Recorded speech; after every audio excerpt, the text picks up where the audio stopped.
Boa tarde, turma mais amada da advocacia baiana. Hoje nós estamos começando um programa muito especial, é um podcast para tratar de assuntos de interesse da sociedade e temos como primeiro programa uma pauta que diz interesse a toda a sociedade, interesse às mulheres. Nós vamos conversar sobre o caso Isabela Conde. Isabela é uma mulher extremamente forte, interessantíssima para mim. Hoje, assim, uma das grandes referências de força feminina no Brasil, e é baiana.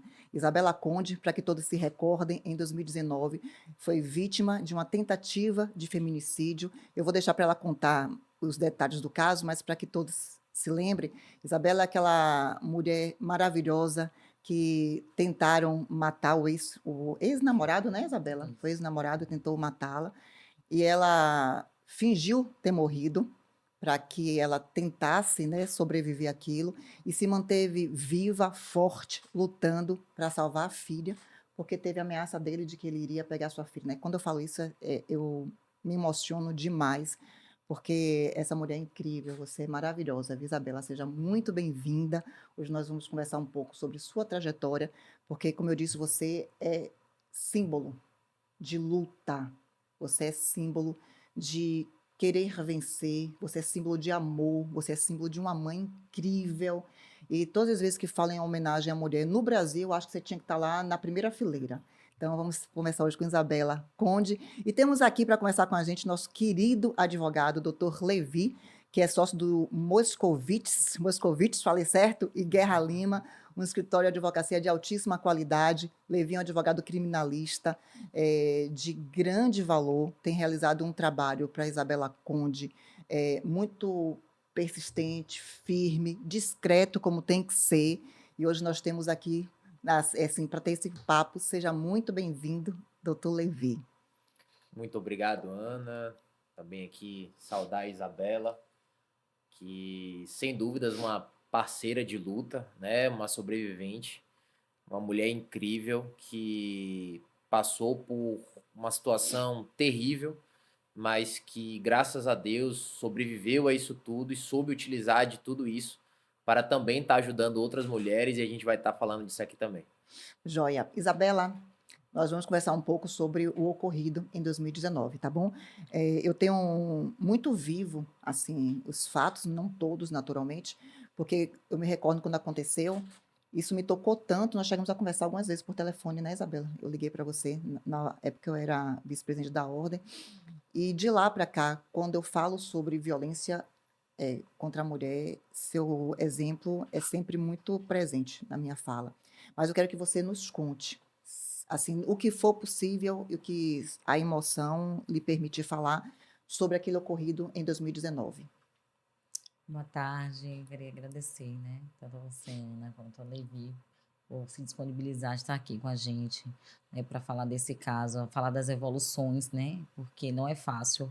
O processo, muitas vezes, é doloroso para a gente que não está acostumado com isso, né, talvez para Levi que é advogado, que já está acostumado a lidar com isso, seja um pouco mais fácil, mas para mim, que nunca pensei em passar por uma violência tão cruel, né? Eu não tinha nem costume de acompanhar certos tipos de violência, porque eu era, né, uma mãe solo, tinha que trabalhar bastante e vivia dentro de uma caixinha. E como o Levi falou, tudo isso que aconteceu comigo me fez o despertar, né, inclusive para a realidade social. E essa realidade social envolve, né, todo esse massacre que vem acontecendo com as mulheres. E não podemos nos silenciar, né?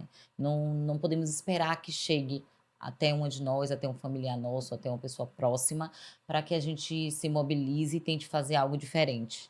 Então, eu recebi esse retorno da vida como um propósito mesmo de Deus para que eu pudesse fazer algo que mudasse a vida de outras pessoas, como Levi faz e mudou a minha vida, né? Porque no momento que eu procurei o Levi, eu estava totalmente desesperada, ainda cheia de cicatrizes no rosto, cheia de cicatrizes, não, cheia de pontos, ainda nem os pontos eu tinha tirado, né? Com a metade do cabelo raspado, usando tolços e apliques. Isso para uma mulher mexe muito para a autoestima, que eu sempre fui muito vaidosa, sempre cuidei muito de mim e me vi naquela situação, mas nada daquilo me fez eu deixar de olhar para dentro de mim e buscar a Isabela que eu queria resgatar. Então, mesmo com tudo aquilo, eu fui atrás de justiça, né? O primeiro momento que ele entrou em contato comigo, eu tive apoio de toda a minha família, porque eu venho de uma família de 7 irmãos, né? Eu sou a filha mais nova, né? Apesar de ser minha mãe ser muito humilde, ela me criou num ambiente de muito amor. Né? A gente não tinha condições financeiras, mas a gente tinha muita união, muito amor entre nossa família. E aí foi assim que eu fui criada. E isso me motivou também a, naquele dia, né, 28 de fevereiro de 2019, eu tentar, né, lutar pela minha vida para ao menos eu conseguir falar o que tinha acontecido comigo, porque eu queria tranquilizar a minha família e protegê-la daquele agressor que poderia se voltar contra eles, né? Já que eles não tinham nível de instrução suficiente, o Fábio se tratava de um homem manipulador e perverso, e ele ia ter o domínio das minhas coisas, né? Porque ele também fez isso por benefício financeiro, né? Várias coisas que aconteceu ao longo dessa trama, que ele levou meu carro, ele planejou, praticamente ele roubou meu carro, porque ele botou na OLX à venda, ele levou meus cartões de crédito. Isso Então, assim, depois do ocorrido? no dia da ocorrida, ele levou meu carro, né? Ele ficou com o meu carro, deixou os outros 2 integrantes no bairro deles e continuou com o meu carro. E na semana onde ocorreu isso, depois que meu Instagram ficou aberto e todo mundo teve acesso comigo, teve pessoas que me procuraram e disseram: eu vi seu carro à venda na OLX. Era esse carro e mandaram foto do meu carro. Eu falei, meu Deus, eu nunca pensei em vender o meu carro. Então, assim, ele já vinha programando o que ia fazer. Então, com certeza, ele ia tentar fazer algo, ou manipular, no mínimo, manipular minha família, ou até mesmo fazer algo com minha filha, que era a única herdeira de que eu tinha, né? Sim, sim. Então, assim, eu tive um aviso, né? Espiritualmente, eu tive um aviso naquela noite. Eu vi minha filha gritando, chamando por meu nome, e eu acordei taquicárdica, desesperada. Pulei da cama, fui até o quarto da minha filha e minha filha estava dormindo Isso antes do na ocorrido. noite na madrugada Nossa, do dia para o que outro. incrível. Foi algo assim incrível que eu não esqueço. Inclusive, eu agradeço a Deus e a todas Nossa. as minhas ancestralidades, porque eu não, eu digo assim, que eu fui impulsionada a fazer tudo aquilo, porque quando eu avalio hoje o nível de lesão que eu tinha, eu sou intensivista, eu sou fisioterapeuta, né? Eu tento procurar entender como é que eu consigo fazer a apneia depois de 68 facadas. Facadas essas que tinham atingido, né, regiões bem nobres, não atingiu mais porque eu tinha conhecimento Só fisiológico. para quem está nos acompanhando compreender, porque, como já foi em 2019, o ex-namorado de Isabela, insatisfeito com o fim do relacionamento, ele simula que iria conversar com você, né, Isabela? É, E vai até o hospital onde você trabalhava, onde Isabela trabalhava, e estava no carro com dois outros homens. E, pelo que eu me recordo, ele te avisa, porque você é estranha, né? E aí ele avisa que ia comprar um abadá, alguma coisa de carnaval, não era isso? na verdade, ele era formado em jornalismo, nunca trabalhou com isso, né? Mas ele sempre fazia coisas voltadas para bandas. E aí ele estava organizando um bloco de bairro, né? Um bairro lá no Nordeste de Maralina, inclusive o bairro onde eu nasci. Ele organizou um bloco de saída daquele dia. E ele me pediu o carro emprestado, primeiramente com o objetivo de levar a mãe dele num psicólogo, e disse que ia permanecer com o carro porque queria fazer essas vendas desses Vocês abadás. já tinham terminado o Já tinha relacionamento. terminado, né? Eu vivia com ele, né, durante 2 anos, um relacionamento de namoro, só que, por eu ter saído de um casamento de mais ou menos uns 15 anos, eu tinha muita confiança no meu ex-marido, inclusive confiança em todos os aspectos. E trabalhava bastante, né, porque eu sempre criei minha filha foi do meu primeiro relacionamento, então a parte financeira com minha filha era eu que arcava sozinha, então eu sempre trabalhei muito. E Adilton, meu ex-marido, ele ficava com algumas responsabilidades na família de cuidar de algumas outras coisas. Então, quando eu me separei, eu me vi tendo que continuar trabalhando e ter que administrar aquelas outras coisas que a gente tinha. E aí eu ficava meio perdida com aquilo, porque era muita coisa para que eu desse conta. E aí, Fábio se aproveitou disso, né? Da minha confiança que eu tinha no Adilton, não tinha mais, eu não era mais casada, e da minha fragilidade ali, por ter, né, não querer ficar na dependência do meu ex-marido em relação a resolver, porque eu precisava continuar, porque casei muito nova, tinha 20 anos quando eu casei, separei com 35, então eu agora tenho que tomar pé dessas coisas que eu construí, querendo ou não, eu tinha construído junto com ele, era cômodo para mim em alguns aspectos ele tomar conta, mas agora fazia parte da minha nova vida que eu tinha escolhido e eu tinha que seguir em frente disso. Então, o Fábio, muito esperto, ele viu que eu era uma mulher que trabalhava bastante, tinha um apartamento, tinha um carro e ainda tinha algo que eu precisava de administrar. Eu não tinha mais aquele braço do meu ex-marido. Então, ele foi aquele homem manipulador, né? Ele tentou ser um príncipe encantado para mim e eu esperava isso. Ele parecia que ele pegava todas as minhas brechas do que eu achava que era defeito do meu ex e tentava suprir tudo aquilo da forma afetiva. E aí ele foi me seduzindo com aquilo. E eu acreditava que o homem tinha que ser aquele homem perfeito, que tivesse ali sempre colado com a mulher para tudo e não sei o quê. E ele tava ali o tempo todo fazendo tudo para me agradar. Eu falava, pronto, encontrei o meu príncipe encantado. Fábio é uma pessoa maravilhosa, tá fazendo de tudo para me ajudar, né? Não tem interesse nenhum nisso, ele não precisava. As pessoas perguntavam, mas você pagava alguma coisa para ele? Não, gente, ele pagava as coisas. Quando ele saía, ele pagava, ele dividia. No máximo que acontecia era dividir uma conta, mas ele sempre estava ali. Aí eu acho que também isso tudo, ele tentou criar esse personagem, porque no dia do crime eu entendi isso, que ele falou, eu fiquei 2 anos namorando com você e você agora quer terminar comigo? Tipo assim, eu criei esse personagem 2 anos e não foi o suficiente para você querer ficar comigo e agora você vai morrer, porque já que você não quer ficar comigo, você não vai ficar nem com ninguém e ainda vou tentar me beneficiar com esse trabalho que eu tive de manter essa máscara. Então, hoje, entendendo um pouco do perfil dele, eu imagino que fosse isso, sabe? Que o Porque ele relacionamento era um tinha. projeto E de era um projeto, estabilidade porque para ele tinha ele. um ego muito elevado. Uma das coisas que chamou a minha atenção na fase do namoro era isso. Eu ficava me questionando, mas Fábio, você nunca. Ele tinha 38. Eu falei, você nunca teve um relacionamento sério, assim, de casamento, né? De um namoro sério? E aí ele, não, Bela, nunca me liguei para essas coisas, não. E uma conversa com a cunhada dele, a cunhada virou para mim e disse assim: Fábio teve um filho com a prima. Eu achava totalmente estranho, gente, primo lá na nossa família não tem isso, não. Na minha Casamento. também não. Nem na Casa- Primo, minha. na minha prima é Nem na minha. primo. Teve um filho com a prima e depois não quis mais. E o pior é que ela ficava aqui atrás dele, Bela. E ele apaixonado realmente por você, porque ele fica. Ela entrava na casa, passava praticamente. E ela é bonita de corpo e tudo, e ele nem olhava, ficava ali falando com não sei quantas mulheres na frente dela. Eu falava no celular, eu falei: você acha isso bonito? Isso é ridículo. Ele não pode fazer isso com a mulher, usando um sentimento dela. E eu sempre tive um senso de justiça lá em cima, né? E aí eu falava, gente, que absurdo, Adriana, você como mulher tem um pensamento desse. Aí ela faz assim, não, Bela, porque só pra tentar te mostrar que ele gosta de você. Eu falei, ninguém muda de uma hora pra outra, não, meu filho. Se ele tem esse perfil de usar um sentimento de uma mulher e ficar falando, ele poderia falar com outras mulheres, mas não fazer com que a menina percebesse isso. E aí vocês da família apoiam um comportamento desse. Aí ela, tipo, mudava. Mas eu pegava essas brechinhas de coisas que eles falavam e ficava, meu Deus. E aí eu comecei a ver que ele tinha uma guerra com essa ex, era brigando o tempo todo por conta de pouco dinheiro, sabe? Que dava de pensão e xingava a mulher toda. E eu tentava repreender, e quando eu repreendia, ele ia e tipo, passava pano para poder não perceber que ele era daquela forma. E aí, uma vez eu tive um acesso a uma mensagem, ela me mandou uma mensagem, eu tive acesso, não, A ela, ex. a ex, me mandou uma mensagem pelo Facebook, e eu fiquei horrorizada com a mensagem. Eu falei, ela disse que ele tinha roubado ela financeiramente e que uma das coisas ela falou que o demônio tirava, Deus dava ela de volta, e que ele tinha uma dívida com ela de mais ou menos uns 3 mil reais.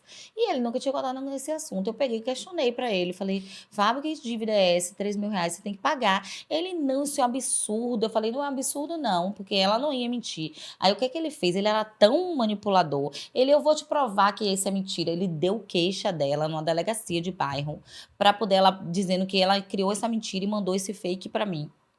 E aí, foi no dia da queixa, eu até fui com ele para ver se era verdade mesmo. E aí, eles se resolveram lá e saíram naquela situação. E aí, eu fiquei assim meio... E tudo eu ficava em teste, né? Porque como eu não tinha muita experiência com esse tipo de coisa, eu ficava tentando entender. E aí, o pai dele tinha um câncer terminal nesse ínter, e aí eu ficava cuidando do pai, e eu percebi que o pai era totalmente dependente dele. emocionalmente e para cuidar das coisas. E ele se aproveitava dessa vulnerabilidade do pai. Então eu vi um homem que era formado em direito, em jornalismo, que nunca trabalhou de carteira assinada, dentro de um ambiente doméstico, onde a mãe era uma semi-analfabeta, o pai era um aposentado da polícia, mas era totalmente vulnerável, e ele que cuidava do dinheiro do pai. Ele cuidava da aposentadoria da mãe, ele cuidava da aposentadoria da avó, que era camada dentro de casa. Ele pegava esse dinheiro tudo e fazia festa. Não trabalhava, ficava vindo de banda, não sei o quê, e tinha dinheiro. Porque se ele tinha o dinheiro do povo todo que ele administrava. E aí o que é que ele fazia para poder tapear o povo? Ia levava o pai para quimioterapia, aí pegava, ele que fazia o mercado da mãe, pagava uma conta de luz, uma conta de água, que a mãe não sabia nem abrir o aplicativo, e toda a família dependia dele. E aí eu percebi que ele manipulava aquela família. Só que eu ia falar isso para a família, para tentar saber da família se era aquilo mesmo. A família, não, Bela. Fabinho é uma pessoa maravilhosa. Ele faz isso, ele podia estar trabalhando, mas ele deixou de trabalhar para cuidar do pai dele. E aí eu ficava, meu Deus, será que é eu que estou botando coisa na minha cabeça? Será que é real isso? Será que esse povo está falando? Aí eu ficava na dúvida, né? E nesse ínter, eu peguei ele em umas 2 mentiras. Ele se fingiu um homem perfeito. E aí eu peguei ele em umas 2 mentiras em relação à confiança. Eu falei, vou aproveitar agora e vou terminar com ele. Eu não tinha certeza que queria terminar, não, sabe? Eu, tipo, vou tentar me afastar pra ver se é isso mesmo que eu quero. Ou se ele vai mostrar esse outro lado dele, que comigo ele é um doce e com os outros ele é maravilhoso. Eu vou tentar me afastar. Meu carro que eu deixava na mão dele, porque ele mostrava pra mim. Porque os sinais aparecem, sabe? Sim. A gente que não enxerga, muitas vezes, tá tão envolvida na relação.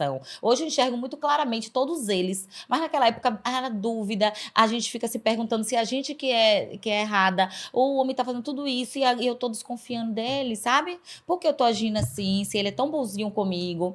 E aí, quando veio a questão do carro, inclusive eu fui revitimizada na própria delegacia, que a delegada virou pra mim e disse, como é que você empresta seu carro pra ele? Isso é um absurdo uma mulher deixar um carro na mão dele. Eu falei, minha filha, eu vim de uma relação onde eu confiava no meu ex-marido, ele não me apresentava nenhum tipo eu nunca me extorquiu, nunca precisei dar R$ 1 a ele. Quando eu emprestava meu carro pra ele trazia meu carro lavado com gasolina, você vai reclamar de um homem que faz isso?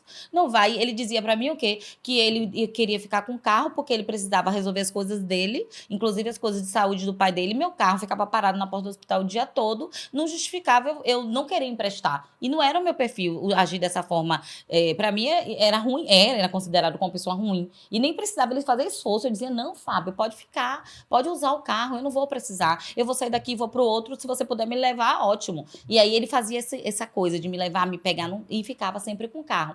E aí depois de quase 2 anos, que eu vim perceber que ele usava esse carro não só para fazer isso que ele falava, né? Ele saía, viram ele jantando com mais 2 pessoas, 2 mulheres e um homem, e aí vieram me falar, e eu achei estranho, eu falei, poxa, ele não me disse isso, que ia fazer isso. E aí eu comecei a perceber que tinha mentira também, e aí eu resolvi me afastar. Quando eu resolvi me afastar, eu fui bem sutil, porque eu não tinha um motivo concreto para me afastar. Eu não tinha, ele fez isso, eu tenho certeza que ele fez, e agora? E aí eu fui aos poucos, ó, Fábio, não precisa mais você me levar, eu vou com o meu carro. E aí ele foi percebendo, ele é muito inteligente, ele foi percebendo o meu jeito de agir, e aí ele foi também ali programando o que ia fazer com aquela situação. Eu lembro perfeitamente que no dia 25 de janeiro, isso foi de 28 de fevereiro, 25 de janeiro, foi aniversário da minha mãe.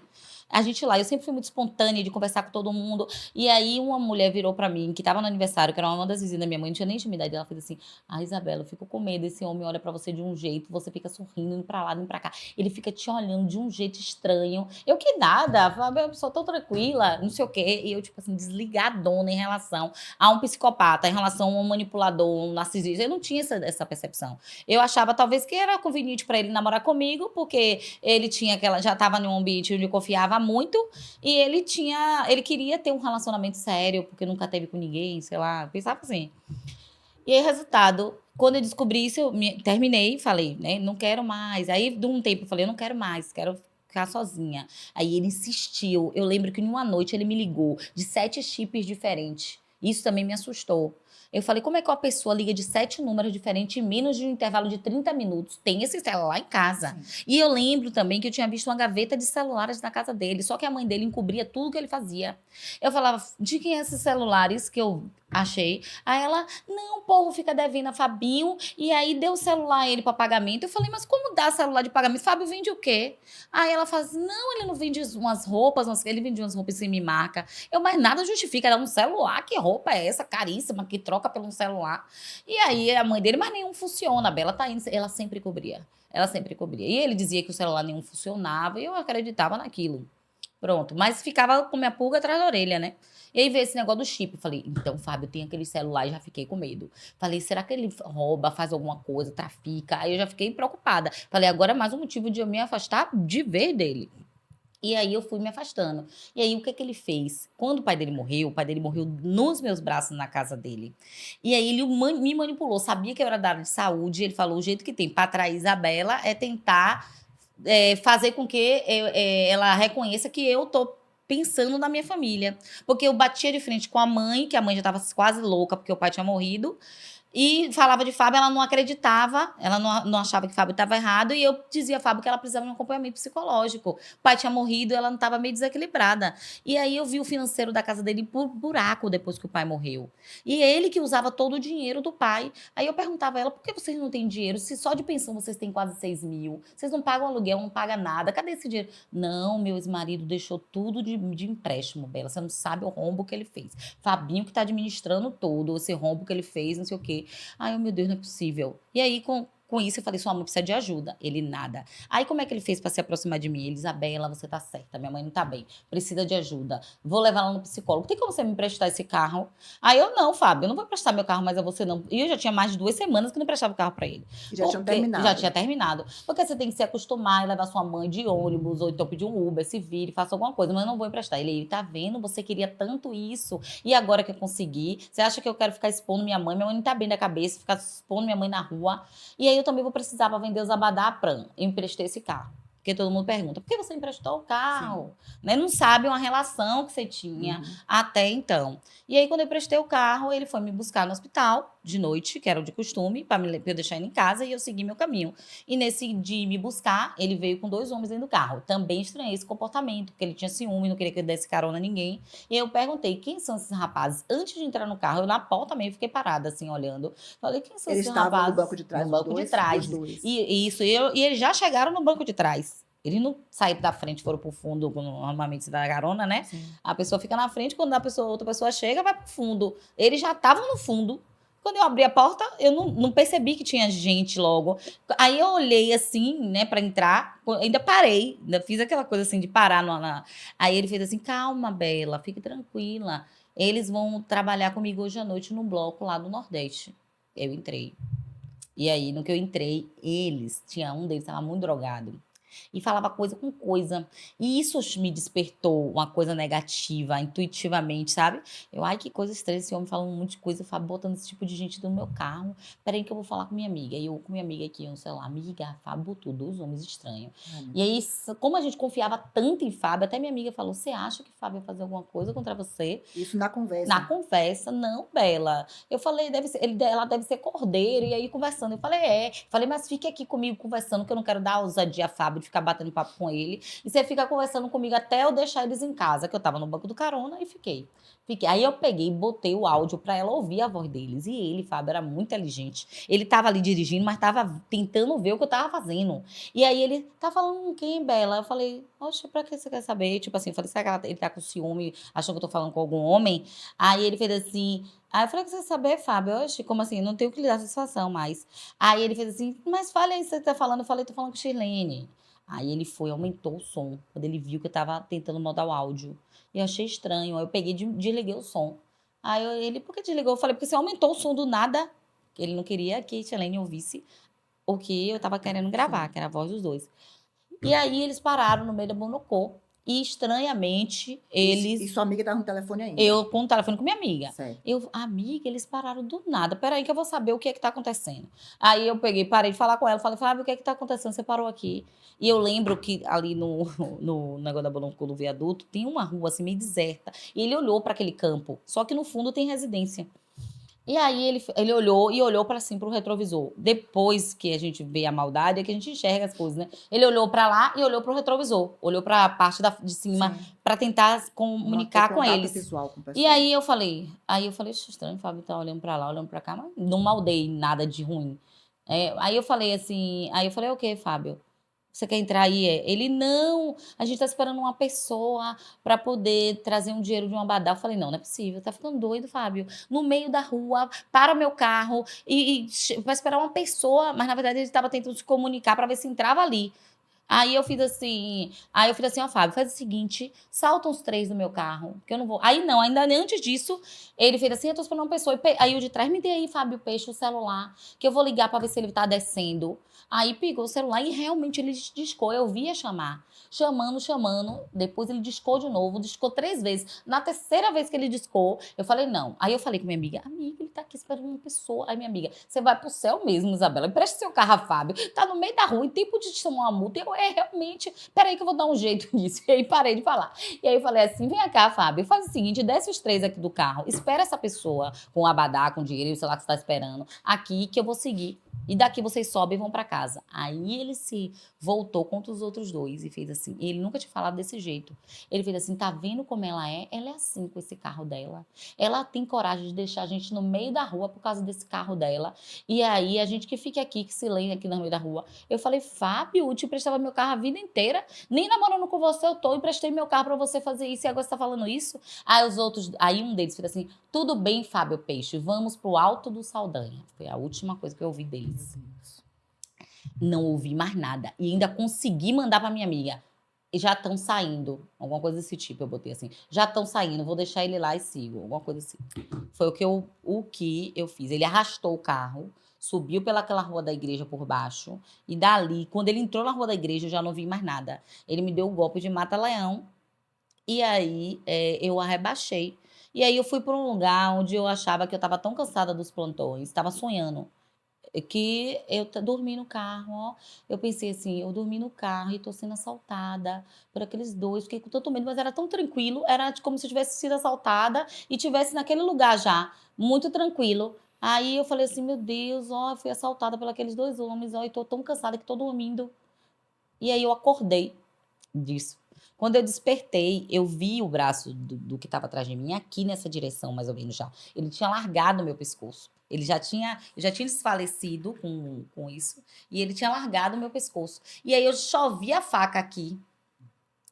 Aí quando eu vi a faca aqui no rosto, acho que foi essa daqui, foi aqui na cabeça, um negócio assim. Ou foi no pescoço, não sei. Eu sei que ele veio com a faca. E quando eu senti que era faca, eu já virei e comecei a. E ele veio de novo para tentar me enforcar de novo. E aí ele me enforcava e faca, e enforca. Ele não largava meu pescoço, não. Ele tentava me estrangular. E eu ia e voltava. Eu já não ia mais para aquele lugar de sonho.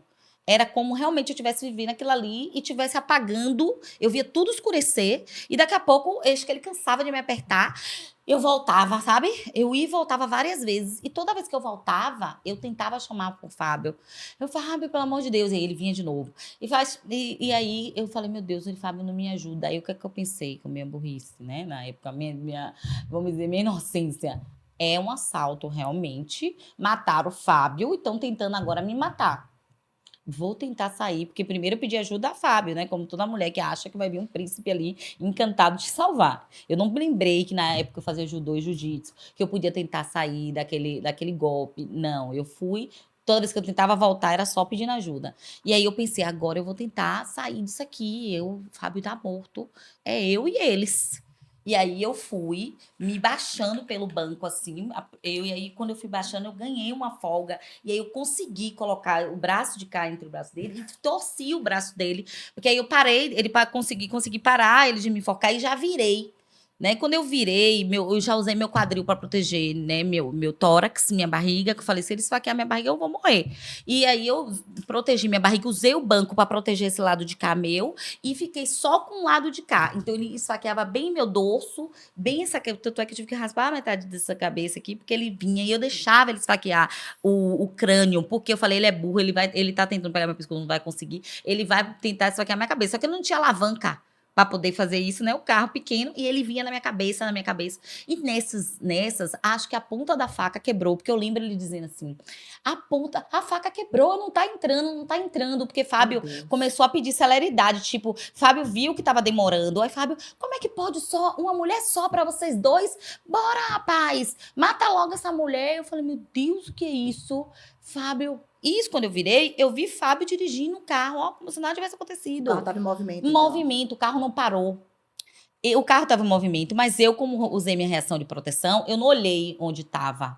Eu só vim perceber que estava na estrada quando eu tentei me jogar, que eu vi aquele guarda-reiozinho do carro, assim.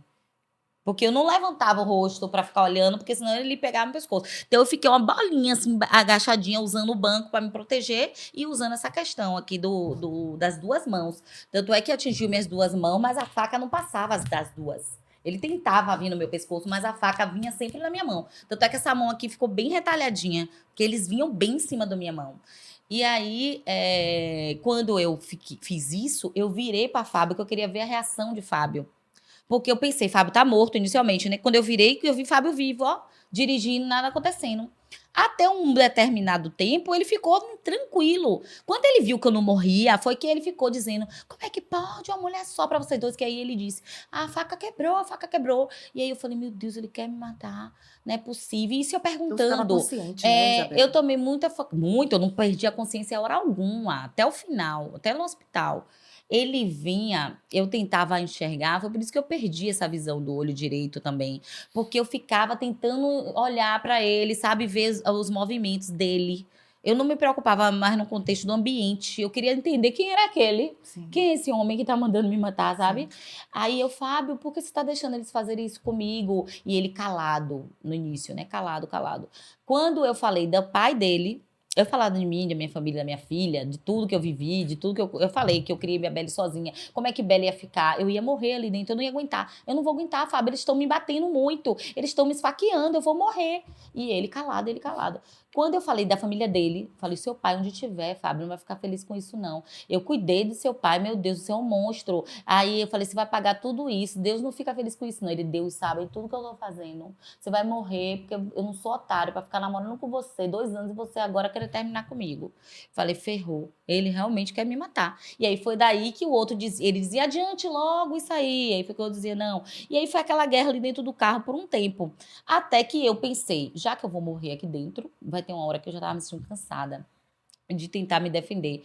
Eu não vou aguentar, eu vou me jogar, porque pelo menos minha família acha meu corpo. Eu já falei com o Chilene que eu tô com o Fábio. Minha filha também sabia, porque eu sempre, em todos os meus passos, eu dizia minha filha. E vão achar meu corpo, vão fazer perícia, vão ver alguma coisa, não é possível. E aí o que eu pensei, vou me jogar, por mim eu morro atropelada, mas morro com alguém. Ele não vai sair do carro pra pegar meu corpo aqui dentro e ninguém vê, porque o carro tava em movimento. E aí eu fiz isso. Só que quando eu fiz isso, eu tirei a minha guarda. Aí foi quando eu tomei essa facada daqui da traqueia. E aí eu realmente perdi o impulso de me jogar, e aí eles conseguiram me puxar de volta. Quando eles me puxaram de volta, eu percebi que a luz interna do meu carro acendia e ficava um tempo acesa. Que eu olhei, o carro tinha sangue para tudo que era lado.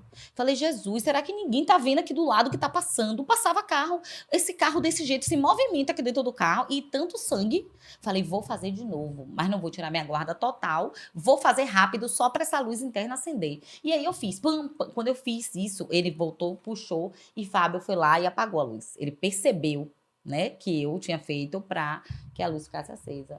E aí eu falei, ferrou, minhas chances de me jogar zero, né? Gente, eu tô tão angustiada. Meu Deus. Aí, É muita angústia. resultado, eu peguei e falei assim, o jeito que tem é eu me fingir de morta, porque uma frase que ele usou que eu também me despertou para me fingir de morta foi a seguinte, ele disse assim, ó, eu não quero que mate ela do lado de fora. Eu acho que ele já estava no CIA, já. E aí ele falou assim, eu não quero que mate ela do lado de fora, eu quero que mate ela aqui dentro. Não sei se ele tinha receio de alguém fazer abuso sexual, alguma coisa, se é um psicopata, né? Não sei. E aí eu falei, Jesus, o que é que eu faço? Eu vou fingir que morri. Ele já disse que quer que me mate aqui dentro. Eu tô fraca, mas não me sinto morta ainda. Não me sentia morta. Eu falava, meu Deus, que horas eu vou morrer? Tem horas que eu conversava com Deus e dizia, Senhor, tá na hora já, chega, já deu aqui, minha vez, eu tô cansada. E aí, nada de morrer. E nada de morrer. Eu falei, meio assim, meu instinto me protegendo. E eu falava, não tô morrendo. Eles não estão conseguindo me matar. Eu vou fingir que morri. Porque eles vão parar e é minha chance de falar para alguém que foi ele e tentar salvar pelo menos a minha família. E aí, o que que eu fiz? Eu falei, eu vou virar pro lado de cá, porque se Fábio me ver respirar, ele vai perceber que ele já viu que eu acendi a luz, ele é esperto. Eu vou virar para cá, que esses homens estavam muito doidos, os que estavam atrás. Não tinha piedade, eles não olhavam, eles não falavam, eles nem falavam, sabe? Eles só agrediam, batia, eles me batiam, me enfocavam. Teve uma hora que veio um pano, não sei lá, ele acho que achou uma blusa lá e tentou pegar meu pescoço. Um fuá dentro desse carro. E aí eu fui e virei pro lado de cá, né? Quando eu virei pro lado de cá, eu fui pedindo a Deus e tirando minha guarda e dizendo, Senhor, é a minha única chance. Eu falei, meu Deus, me ajude a fazer a apneia e que esse homem parem de me agredir, porque eu vou tirar minha guarda e se eu for de morrer, eu vou morrer agora, porque ele vai vir no meu pescoço. E aí eu fui devagarzinho dizendo, Fábio, você tá conseguindo o que você tá querendo, não tô aguentando mais, tô morrendo, tô morrendo, tô morrendo. E aí larguei minha guarda e virei toda pro lado de cá. Ele falou, certifique que ela tá morta antes de tirar o corpo dela do carro. Aí eu peguei, fiz a apneia. E eles acharam que eu tinha morrido. Os dois doidos abriram a porta. Eu percebi que só as portas de trás tinham sido abertas. Eu não vi, não percebi Fábio saindo. E eu com o olho fechado. Eu percebi, e foram os dois, porque eu pensei, eu vou morrer agora, que ele vai jogar meu corpo no chão, vou bater a cabeça, TCE, que é área de saúde, você pensa logo um monte de coisa. Eles puxou minha filha, e aí saiu me esticando. E aí eu percebi meu corpo abrindo, porque tem uma marca aqui, essas marcas aqui, o pessoal acha que foi das facas, mas não foi. Essa região eu protegi bastante na hora do ataque. Aqui foi das pedras que eles me esticavam, sabe? Então eles esticavam e eu já tava sem roupa e eu nem vi que tava sem roupa. A agressão foi tanta que eu já tava sem roupa. Acho que na hora que eles me esticaram, eu já tava sem roupa. E aí eu fui sendo esticada e ele me jogou nesse lugar aí, que é na ribanceira, assim, me jogou pan. E eu senti meu corpo rolar e cair.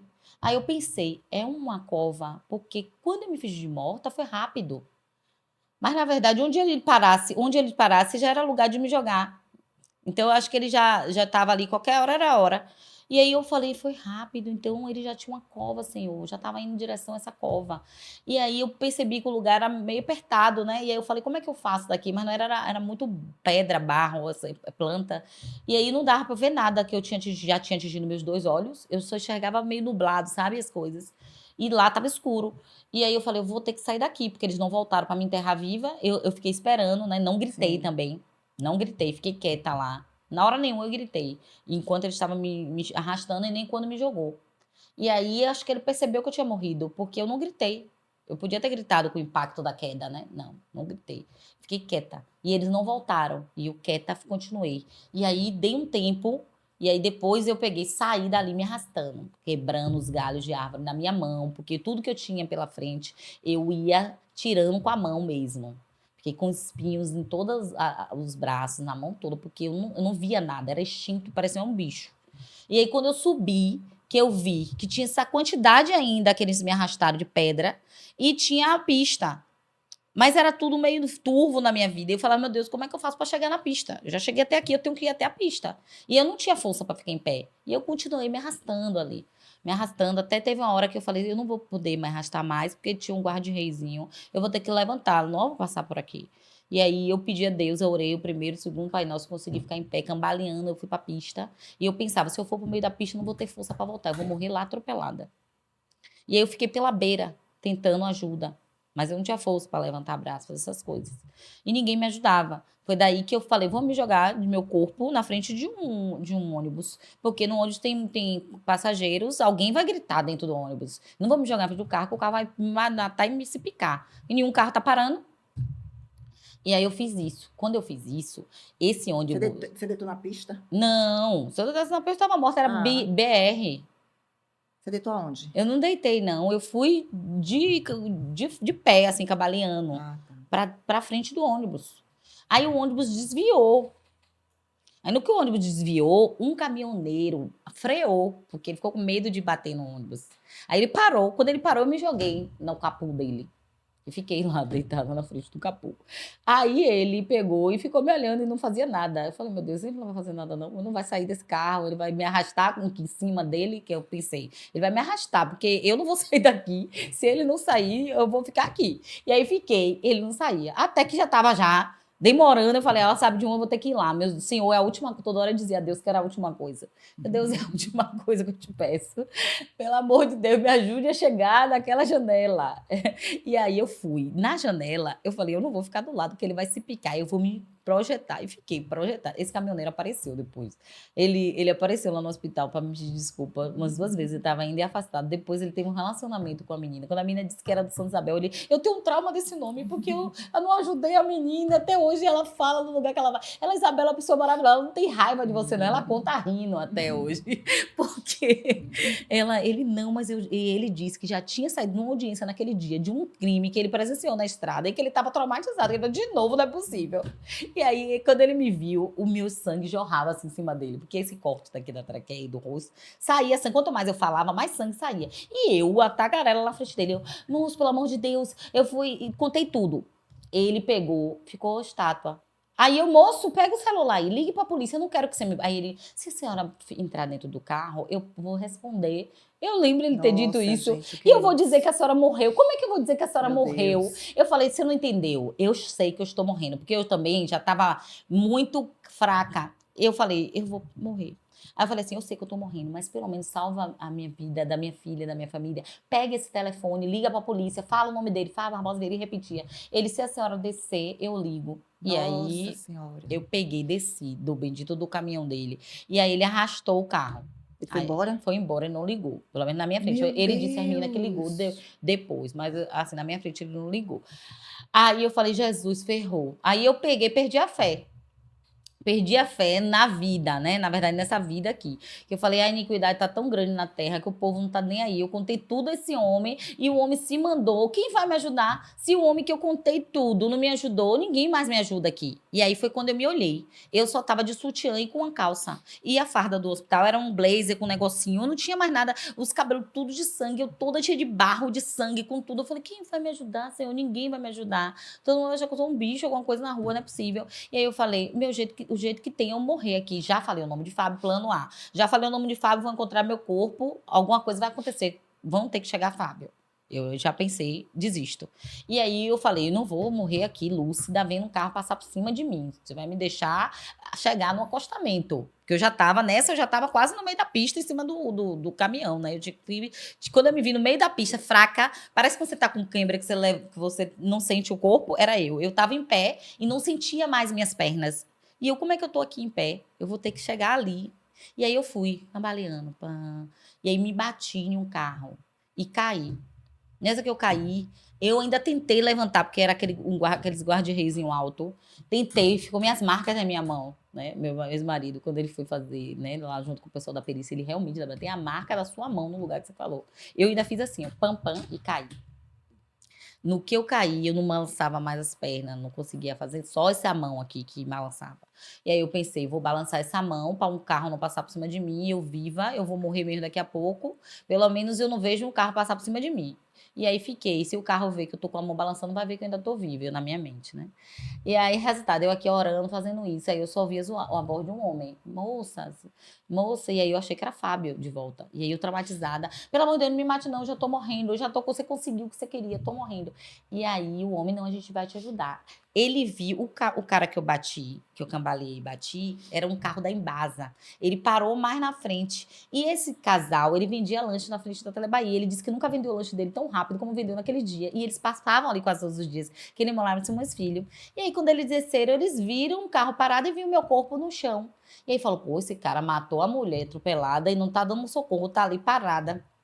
E aí foi até o cara, falou, vem cá, você viu o corpo da mulher ali? Aí ele fez assim, vi, ela tava cambaleando e até caiu, acho que ela morreu. Aí a mulher foi dele, ela morreu, ele não, o dedo dela balança.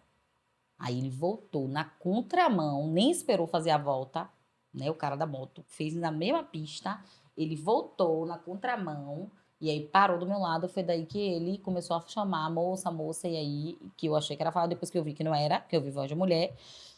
também, que era a esposa dele, e aí eu comecei a falar tudo. Falei tudo e disse para eles não se preocuparem com a minha vida, porque eu já não estava aguentando mais, eu ia morrer, mas que salvasse a vida da minha família.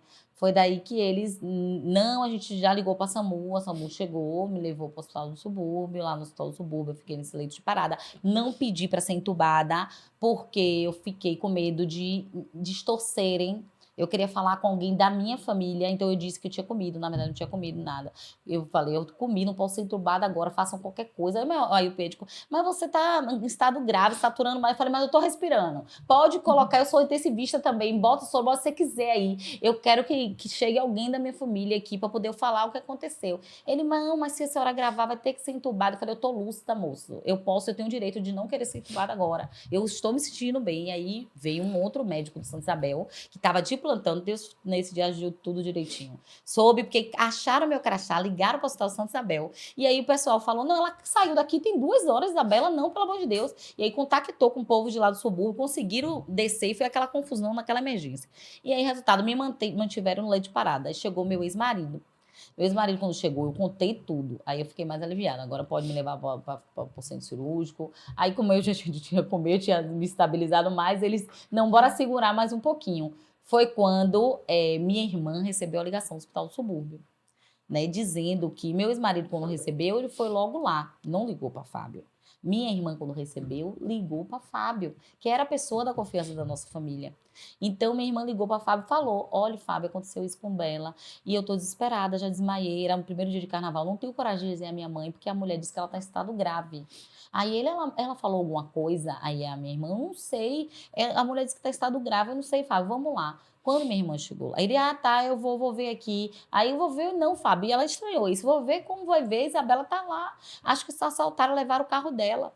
E aí ele pegou e disse, tá bom, eu vou ver. E foi para ela foi para o hospital. Quando ela foi para o hospital, ela já encontrou meu ex-marido com a versão Sua minha. versão. E aí ele começou a ligar para minha irmã. Minha irmã ficou, não vou atender esse monstro. Ele tentou matar minha irmã, o marido disse, vai atender sim. Minha amiga também tinha chegado, que eu também dei o telefone da minha amiga, que estava lá, minha amiga esperta falou para ela, você vai atender e vai dizer que Isabela morreu. Diga que ela morreu e não falou nada, que ele vai vir, porque ele é manipulador, ele é cínico, ele vai vir para cá. E foi o que ela fez. Ela falou, olha, Fábio, Isabela não deu tempo de falar nada, porque o médico não quis me dizer, mas ela já foi encontrada morta, na beira da estrada. Aí ele pegou e foi. E aí, quando chegou lá, ele deixou o carro no lugar onde ele ia vender os abadás. O cara ainda falou, o cara do Uber, que ele entrou no carro, deixou uma sacola, você vê a frieza dele, ele ficou circulando com o meu carro cheio de sangue. Eu demorei tempos para conseguir vender esse carro, porque lavava em tanto que era lugar e não saiu o cheiro do sangue. Eu nunca tive contato com o carro, meu ex-marido que ficou fazendo isso para mim. Ele, Isabela, não sai o cheiro do sangue, não. Seu carro tá impregnado, eu já lavei não sei aonde, não sei aonde, não sei aonde. E eu não sei como é que esse homem conseguia rodar com aquele carro do jeito que tava. Aí eu falei, ele era doente. E aí, resultado, ele deixou esse carro, pegou um Uber, o cara do Uber, acho que se não me engano, também foi detido, né, no dia, para averiguar. O cara do Uber falou, não, ele entrou num carro, deixou uma sacola, um spin, falou a marca do meu carro, tudo, e veio para cá, pro Uber, eu não tenho nada a ver com isso. E aí o cara foi liberado, e aí meu ex-marido contou tudo pra delegada. A delegada ouviu, aí ele disse à delegada que eu tinha sido Não, assaltada. mas peraí. Aí ele chega no hospital. Aí ele chega no hospital. E Aí, aí? quando ele chegou no hospital, minha irmã, só tem um delegado e um policial, né, no No hospital, hospital. de plantão. Minha irmã teve que receber ele, porque quando ele Nossa. chegou, a delegada estava pegando o depoimento com meu ex-marido, que já tinha conversado comigo. Ela não queria subir para pegar o meu, porque ela soube que eu estava em estado grave. Ela falou que eu talvez não tivesse lúcida para falar o que tinha acontecido, que ela não ia pegar meu depoimento.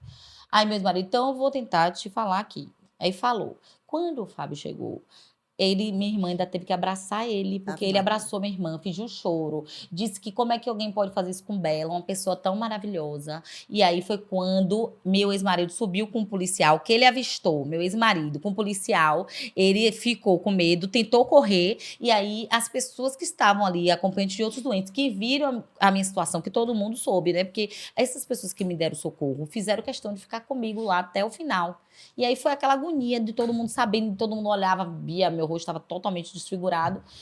E aí, resultado, todo mundo ficou revoltado, conseguiram pegar ele. E aí, no que ele foi preso, ele disse à delegada que ele só queria, que na verdade, que ele ia na delegacia prestar queixa, porque a gente tinha sido assaltados. E me levaram e levaram o carro. Aí a delegada, com o assaltado, o relato dela é que você estava com ela e tinha 2 homens, não sei o quê. Aí ele, não, e aí a delegada questionou, e você está todo arrumado, não foi na delegacia? Isso foi em torno de 8 horas da noite, são quase meia-noite, você não foi na delegacia ainda? Ele, eu ia na delegacia. Tipo assim, falou pra delegada. Aí meu ex-marido ficou indignado, falou, doutora, é mentira, eu preciso que a senhora vá, eu conheço a Isabela, ela tem um senso de justiça muito grande, vá lá em cima ouvir Isabela, por favor, se ela não tiver condição de falar, a senhora desce. E aí ela foi. Aí quando ela foi, aí ela me viu da porta, eu não vi, eu só ouvi a voz, que meu sentido ficou muito mais aflorado. Essa menina não tem condições, que eu tava com o rosto já todo engessado, todo aí fachada. Aí eu falei, eu tenho sim, doutora, se aproxime. Eu Nossa, como falo você é tudo. forte. Eu falei tudinho, como eu falei aqui a você, ela com a pastinha dela do lado ali, anotando. E eu falei tudo, ela chorava do lado. Ela, meu Deus, e você precisa ver a frieza que esse homem tá lá embaixo. E eu lembro dela ter dito, no mínimo, ele vai pegar uns 30 anos de cadeia e ser infeliz. Ela ainda falou assim. Aí ela fez assim, é revoltante ver como ele tá lá embaixo, você desse jeito aqui em cima.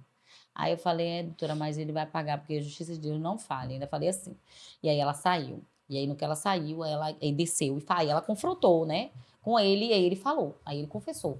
Confessou toda a verdade. Aí falou coisas que eu não sabia, tipo, que ele tinha contratado cada um por R$ 500, que ele tinha dado 250, ia dar mais 250 no outro dia. Não disse, né, de onde eram as pessoas, porque eu acho que no conflito todo, acho que ela ficou tão nervosa que ela nem procurou muito se aprofundar nisso. Porque ela queria entender, né? E ela entendeu que ele confessou a verdade como ele queria, como ele contratou esses caras, que tinha deixado os caras no bairro dele, na coisa e saiu. E prendeu ele, conseguiu prender. Aí depois disso, veio todo o processo, né? Que aí o Vamos doutor Levi respirar um sabe, pouco, porque doutor Levi sabe mais do que eu. é forte, É forte. é muito forte. Eu quero falar o nome dele, porque é engraçado, né, que a gente fala muito o nome da vítima E não fala do e não agressor, é fala do verdade. agressor. Então, assim, é uma coisa que eu sempre, quando tem um caso de violência contra a mulher, que eu fico sempre muito incomodada, que a gente fala sempre o nome da vítima e o nome do agressor sempre fica escondido. Como é o nome dele? É Fábio. Fábio Barbosa Vieira. Barbosa Vieira. Então, assim, Fábio Barbosa Vieira, que é um monstro, não tem a menor dúvida. Ele foi preso em flagrante, né? Vou te chamar de Levi, que o doutor Pode, Levi. com certeza, não, Levi, Vamos só chamar de Levi. Levi, foi preso em flagrante. E aí eu quero agora de Levi, que é o advogado criminalista que fez e que vem fazendo um trabalho extraordinário nesse caso de Isabela Conde. Eu quero saber um pouco do processo, mas antes de saber do processo, eu não posso assim deixar de falar. Nossa, Isabela, como você é extraordinária, viu? Você é incrível, porque são muitas passagens assim de muita força, muita determinação, muita fé também, né? Você é uma mulher incrível, você é incrível. Como é que você conseguiu passar por tudo isso, ainda conseguir pensar um plano para se manter viva, né? Fingir uma morte, passar. Nossa, você é extraordinária e ainda lidar no curso do caminho com a indiferença humana. Né? Que coisa. Deixa. Não, eu vou deixar até para falar no final, sobre a questão da indiferença humana. E esse é um ponto depois que eu quero saber, viu, Levi? Se esse motorista de caminhão. Eu não entendo nada de direito criminal, mas para mim isso aí é uma omissão de socorro muito clara. Isso Você aí não tá errada não, tá é certo. um tipo penal. Quero saber também desse cidadão, como é que ele está. Mas antes, Levi, nos conte um pouco do processo, né? Como é que foi, como é que está? Onde é que está Fábio Barbosa? O Fábio Barbosa Vieira e um dos elementos que auxiliaram nessa empreitada criminosa, que é o Alex Pereira dos Santos, estão presos desde 2019. Né? Nosso trabalho dentro do processo permitiu que eles sequer tivessem concedido qualquer tipo de liberdade provisória ou habeas corpus.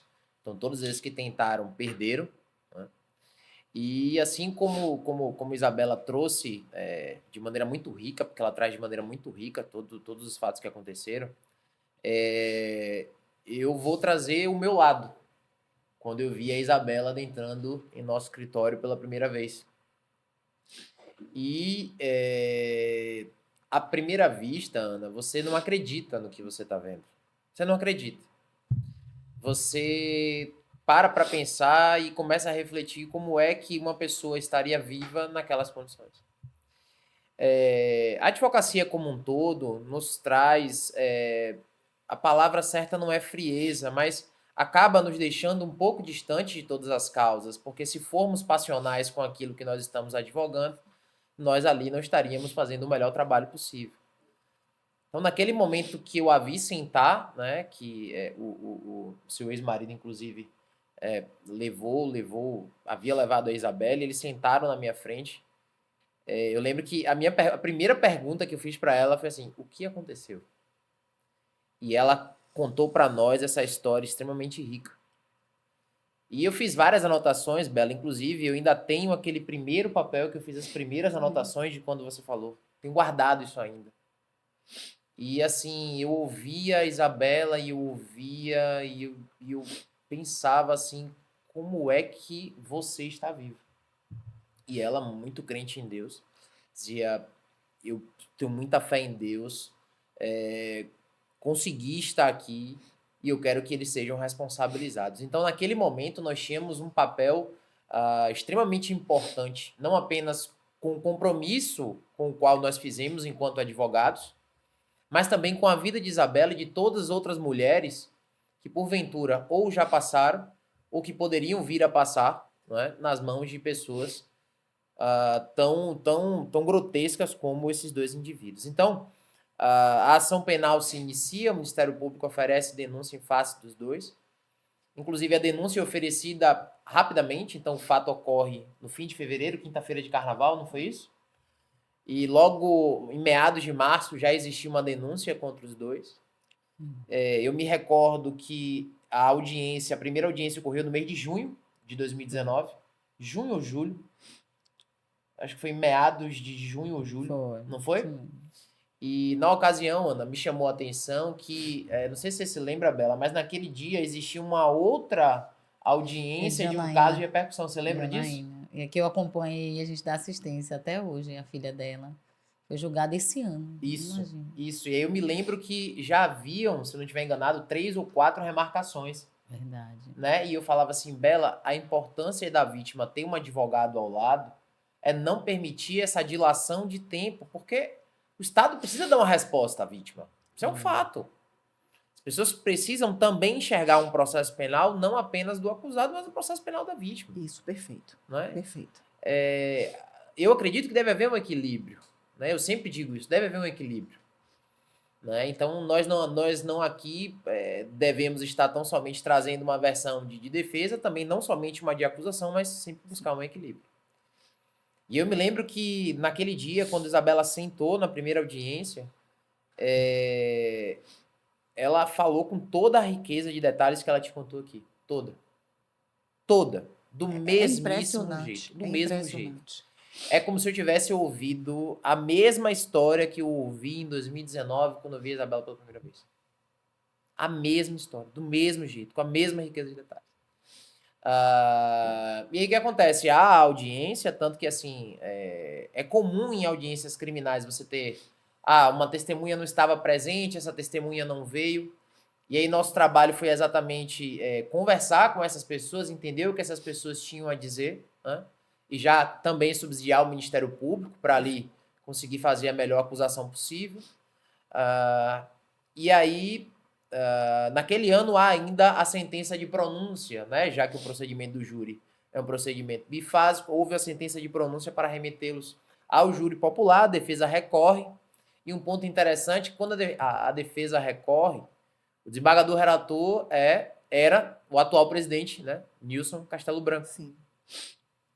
E aí o desembargador Nilson, ele manteve a decisão de pronúncia, né, que transita em julgado, e inicia-se a segunda fase. Deixa eu interromper rapidamente, Levi, porque eu me recordo, você falou assim, Fábio Barbosa foi preso e um outro. Isso. Mas foram 3. Isso.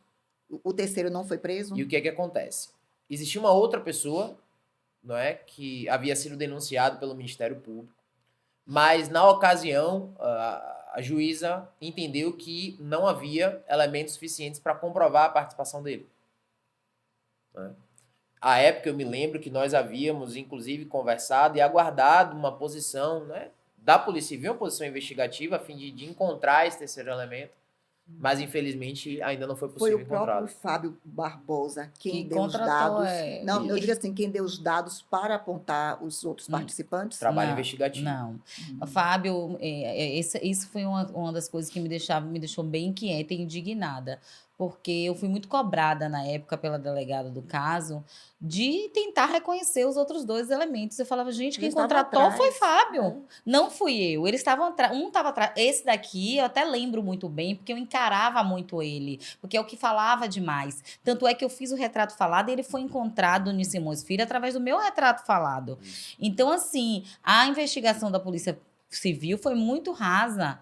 E foi uma das minhas queixas, assim, que eu achei um absurdo eu ter que ir para uma delegacia reconhecer um terceiro elemento que eu já tinha identificado, que eu não reconheceria, porque foi o que estava atrás. Lá na DEAN, eles colocam a gente praticamente de frente com o agressor. O rapaz, quando eu entrei na delegacia, eu já entrei passando mal, porque tinha pouco tempo que eu tinha tido alta. E aí, quando eu me vi dentro de uma salinha, com a porta semi-aberta e com um agressor que possivelmente Nossa. estava em cima de mim há menos de 20 dias, eu fiquei desesperada. Claro. Eu falei, gente, eu não tenho condições. E eu já disse que eu não lembro do que estava atrás de mim. Então, um dos fatos de também ele não se manter preso, o Adriano, foi porque eu não reconheci ele, né? A delegada, na época, conseguiu mantê-lo preso, porque disse que a voz do áudio que eu mandei para minha amiga era compatível. Eu recebi várias denúncias no meu Facebook, no meu Instagram, de que não era ele, que era um outro elemento, e foto, inclusive, do outro elemento. Eu comuniquei a delegada e simplesmente, como já tinha passado mais de 4 meses, eles não fizeram questão nenhuma de investigar. Então, tipo assim, é uma brecha muito grande que a gente fica se perguntando, né, até que ponto as leis têm uma efetividade por conta dessa dificuldade que tem de reconhecimento mesmo do terceiro elemento. Até hoje o terceiro elemento não foi identificado. E não é um trabalho meu, não é um trabalho do meu advogado, é um trabalho da Polícia Civil. Claro. E a gente pediu, inclusive, isso. Exatamente isso. Isso inclusive, foi algo que nós reforçamos bastante. Precisamos de um trabalho investigativo, até porque o próprio Estado, na condição de autoridade policial, que tem as ferramentas para conseguir efetivamente achar essa pessoa. Sim. Bom, seguindo, foi designada a sessão plenária, né? Sessão plenária, e aí vem a pandemia, né? Vem a pandemia e aí os processos acabaram ficando parados. E quando o processo retoma o seu curso natural, é designada a sessão plenária do Tribunal do Júri.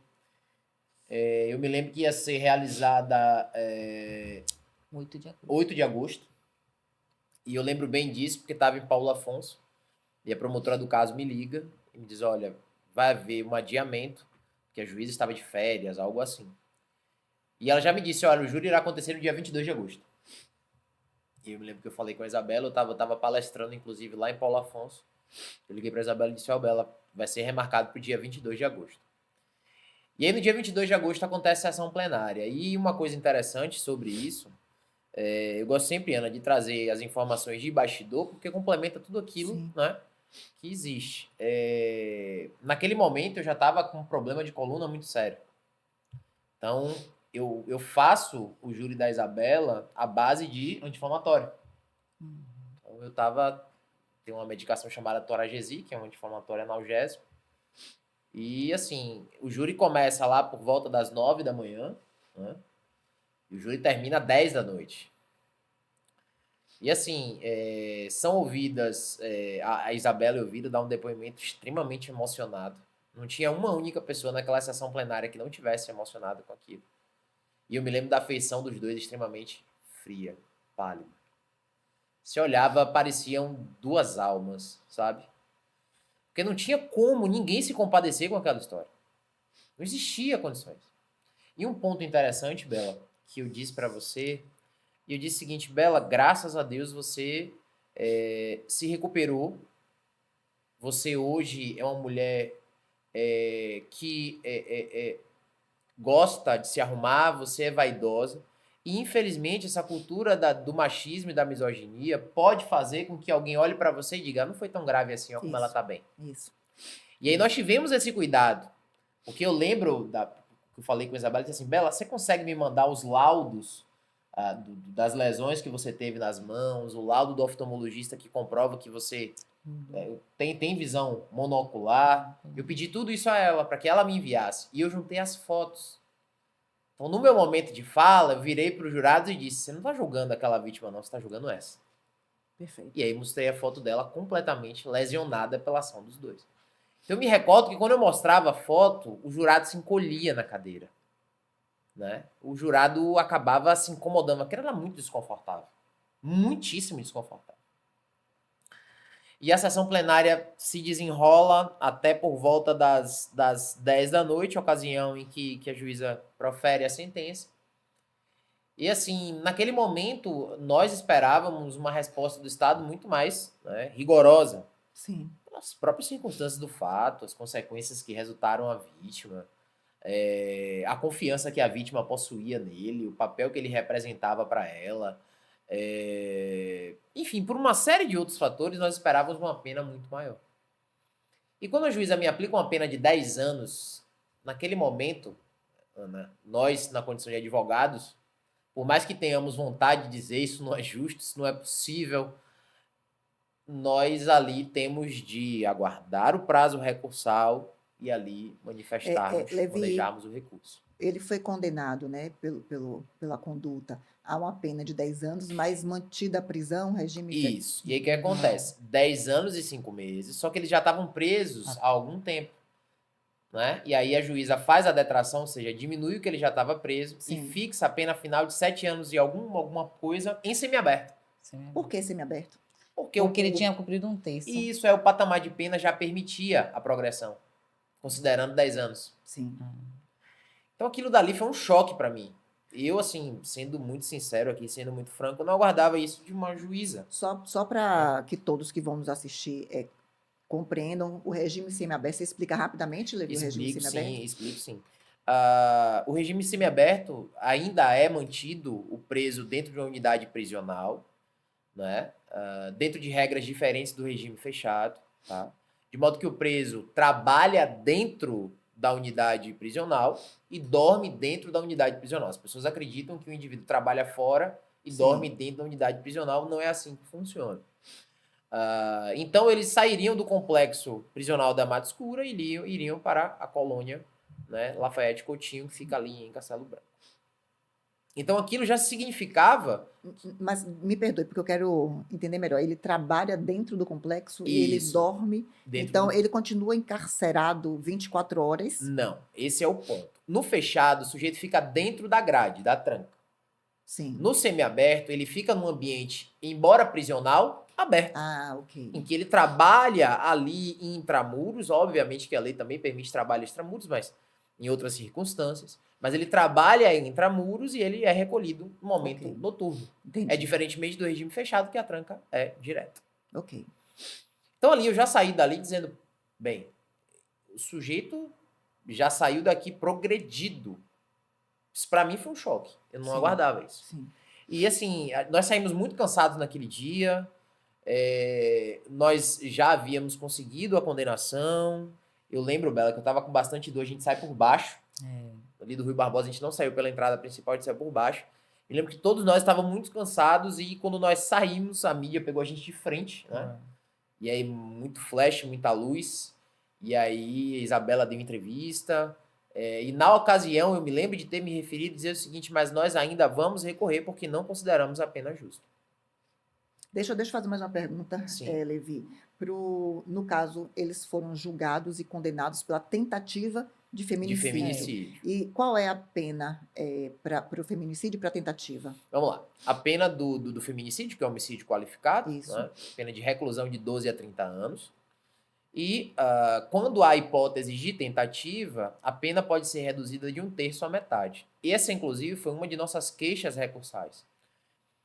Porque, rapidamente aqui explicando, para quem vai nos assistir, o legislador não define de quanto será, se será 1/3 ou se será a metade. Sim. E o STJ cria uma regra que diz o seguinte, olha, quanto mais próximo da consumação do crime, você vai reduzir menos o patamar da tentativa. E nós estávamos diante de uma vítima que não morreu porque Deus existe. Acho que, resumindo, não morreu porque Deus existe. Sim. E a juíza reduziu do máximo. A juíza reduz da metade. Ela reduziu, porque no cálculo principal ela botou 23 anos, depois reduziu 50% de Foi. 23 anos. Foi. E assim, nós acreditávamos que aquele raciocínio jurídico não era o mais adequado. Foi uma juíza, então, que Foi uma fez o juíza. cálculo da pena. Foi uma juíza. E deixa eu fazer uma pergunta ainda sobre o julgamento. O júri, qual foi a composição do júri? Olha, se eu não tiver enganado, tá, Ana? Também não vou me recordar assim diretamente. Mas se eu não tiver me recordado, foram 5 mulheres e 2 homens.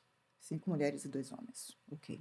Se eu não tiver enganado. E o júri foi unânime, né? Nem chegou a abrir todos. Não. Passou tudo. Passou absolutamente tudo. A questão foi a dosimetria. A dosimetria da pena. E foi reconhecido todas as qualificadoras, né? Isso foi impressionante, que ela reconheceu todas as qualificadoras, né? Que foi por motivos torpes, por meios cruéis, né? Tentativa realmente Mas de ainda feminicídio, assim, porque eles queriam colocar reduziu. como lesão corporal. E aí, mesmo assim, a pena foi bastante branda. Foi branda, mas assim, demos o primeiro passo. Isso. Nós interpusemos o recurso dentro do Nós, prazo. a defesa ou o Ministério Público? O Ministério Público recorreu da pena? Não. Eu já ia dizer, naturalmente, o Ministério Público recorreu da pena. Não. Quem recorreu à pena, quem recorreu da pena fomos nós. O Ministério Público, então, entendeu que a pena O Ministério atendia. Público conformou-se com a pena e nas contrarrazões do recurso, o Ministério Público disse que a pena era justa. E aí eu quero fazer mais uma pergunta. Foi um promotor? Foi uma promotora? Uma promotora. Uma promotora. Tá. Então, assim, raciocínios jurídicos, eles podem existir de forma ou outra. Sim, é por isso que eu sim. sempre digo, o instrumento recursal está aí para isso. Né? Nós que somos advogados, os promotores e os juízes sabem que cada um pode ter uma visão sobre o mesmo fato, sem nada com isso, né? Mas expectativas sempre existem. Né? Eu posso ter uma expectativa da Ana advogada, eu posso ter uma expectativa do Levi, do Abel advogado e pode simplesmente não corresponder. E é natural isso, porque raciocínio jurídico cada um pode ter o seu. Sobe o recurso. O recurso demora bastante para subir. Meses e meses para subir. Então, só para você ter noção, nós recorremos ainda em agosto, que o prazo são 5 dias corridos no processo penal. E o julgamento ocorre em novembro de 2023. Nossa. Que foi agora, essa semana. Agora. Então, observa quanto tempo isso demorou. Mais de 1 ano. Né? Então, assim, não estamos falando de processos físicos, que havia aquilo, Sim. de levar o processo de um canto para outro. Tudo digital. Então, quando a distribuição do recurso no Tribunal de Justiça, a relatora foi a desembargadora Soraya Moradilho. Que além de ter muito respeito e admiração, porque enquanto eu era estagiário da 5ª Vara Criminal, ela era juíza da 4ª Vara Criminal, além de ser, né, uma magistrada extremamente técnica e sensível, particularmente, ela tem a possibilidade, ela tem aquele jeito de entender muito mais, ter aquela sensibilidade com o ser humano, talvez mais do que outros magistrados. Então, na ocasião que eu fiz o despacho com ela, eu conversei com ela, as pessoas do gabinete dela extremamente gentis, e aí eu conversei com ela, expliquei exatamente quais eram os fundamentos jurídicos, eu disse, olha, nós discordamos da pena, excelência, por as circunstâncias do crime não foram valoradas na dosimetria, as consequências do crime não foram valoradas na dosimetria da pena, entendemos que deve existir uma agravante em razão dele ter sido o mentor intelectual do fato, né? Não são 3 pessoas que se encontram e vão matar uma ali agora, não. Foi algo extremamente planejado, algo extremamente pensado por ele, né? E ainda levamos em consideração que essa diminuição da tentativa não poderia ter sido no máximo, deveria ter sido no mínimo. E rapidamente o processo apautado. Não poderia ter sido no mínimo. Não poderia ter sido a diminuição do máximo como foi utilizado. A diminuição deveria ter sido a mínima. A mínima. Né? E é pautado o processo. Pauta-se o processo, nós fazemos o pedido de sustentação oral e nessa semana, em julgamento, né, à unanimidade, a primeira Câmara, segunda turma do Tribunal de Justiça da Bahia, deu provimento parcial ao recurso com o objetivo de majorar a pena dos 2 réus, que havia sido arbitrada em 10 anos e 5 meses, né, para 19 anos e 10 meses de prisão. Então, nós tivemos praticamente o dobro dessa pena. E isso é muito importante, isso foi muito importante porque lembremos que ele permanece preso e ele poderia progredir a qualquer momento para o aberto. E agora, com essa mudança da pena, ele volta para Volta para o o fechado. fechado. Volta para o fechado. Para cumprir o restante dessa reprimenda. Então, assim, esse processo mostra como é importante, Ana, que nós tenhamos um advogado de confiança ao lado. Porque nessa situação, se a Isabela dependesse tão somente do Ministério Público, o Ministério Público havia se conformado com a pena. Com a pena. E ele, a qualquer momento, ia estar em liberdade, que é o Sim. que eles estavam já tentando Exatamente. fazer. Exatamente. Olha, Em menos de 5 anos. essa história de Isabela é uma história muito forte. Isabela estava aqui falando, estava aqui me controlando, né? Porque é muito forte. Eu comecei falando isso, Isabela, eu vou finalizar, né? Falando isso, você é uma mulher extraordinária. E eu espero esse nosso bate-papo seja assistido e ouvido por muitas e muitas pessoas, inclusive pelas nossas representantes legislativas, porque Isabela Conde, ela precisa ser reconhecida como um símbolo de luta, um símbolo de luta de toda a sociedade contra a barbárie do feminicídio, contra a barbárie da violência contra a mulher. Levi, doutor Levi, eu preciso ler seu sobrenome que é tão lindo, Moscovitz, Levi Moscovitz, dizer para você que você é um advogado extraordinário, técnico, ético, e o que você deixa de mensagem, para mim, muitas mensagens você deixa, porque você teve empatia, acolhimento, além da dedicação. Veja, ele fez um júri sentindo dor, e assim, nós sabemos que você passou por um processo de saúde absurdo, né, Levi, com essa questão da coluna, mas estava ali, do seu lado. Então, assim, como é importante ter um advogado de confiança, um advogado técnico, um advogado especializado na área. Isso é de uma importância para o processo absurdo. Eu quero, Isabela, porque eu ouço assim, eu vou falar o nome desse sujeito, Fábio Barbosa, porque a gente tem que saber o nome do agressor, Fábio Barbosa, para lembrarmos sempre. Porque, assim, antes de finalizar, eu quero falar, tem coisas que eu não consigo, fogem à minha compreensão. Nós tivemos aquele caso da menina de Glória Pérez, me lembra o nome dela? Daniela Pérez, que foi assassinada pelo aquele monstro que foi Alexandre de Pádua. Eu me lembro que logo após ele ter a progressão de pena, tudo isso, ele casou e a família da noiva fez uma festa. Eu fiquei assim olhando, gente, como é que esse homem casa de novo? Como é que a família celebra esse casamento? Porque assim, eu sei que vão me criticar bastante, vão dizer, ressocialização, não tem ressocialização nenhuma. Tentativa feminicídio não tem ressocialização nenhuma. Tem que ser pena de exclusão social, tem que ficar ali, encolhido. Não tem que achar nenhuma mulher para poder casar nunca mais com esse sujeito. Mas, enfim, eu quero dizer, na verdade, é que nós precisamos estarmos atentos a essa questão da violência. E nosso tempo acabou, Isabela, mas eu quero falar um pouco assim, para as pessoas que você resistiu, sobreviveu e está lutando por outras mulheres. Que a Isabela, hoje, ela lidera um movimento chamado Ampara Mulher. Esse movimento Ampara Mulher, que é composto por Isabela Conde, por advogadas, por psicólogas, né, Isabela? Estão, assim, acolhendo mulheres vítimas de violência. Então, olha que coisa linda, né? Assim, ela passa por essa experiência e ela transforma esse momento de dor para acolher outras tantas mulheres. Eu quero lhe agradecer pela sua disponibilidade de falar sobre um assunto que seguramente lhe machuca muito, mas que nós precisamos ouvir para que outras tantas mulheres fiquem atentas, que os sinais da violência, elas estão a todo tempo, a gente que não enxerga. Fábio Barbosa Pereira, ele já estava ali dando sinais de que ele era uma pessoa perigosa, mas assim, nós precisamos estar atentas. E dizer para todos que estão ouvindo, o Ampara Mulher está aí, dizer para doutor Levi que extraordinário que você possa continuar ajudando muitas e muitas e muitas outras mulheres. A gente espera que não tenha, né? Mas a gente sabe que no Brasil, que ocupa o 5º lugar no ranking mundial de violência, não é uma mudança rápida de acontecer. E eu quero finalizar falando, porque Fábio está preso, mas tem um motorista de caminhão que ele poderia ter lhe ajudado e não lhe ajudou. Então, para todas aquelas pessoas que sabem da violência, que encontram a violência e que dão as costas para a violência, eu quero deixar uma frase. Que eu recebi um texto, não sei de quem é o autor, mas eu adorei, vou finalizar dizendo isso. Primeiro levaram os negros, mas não me importei com isso. Eu não era negro.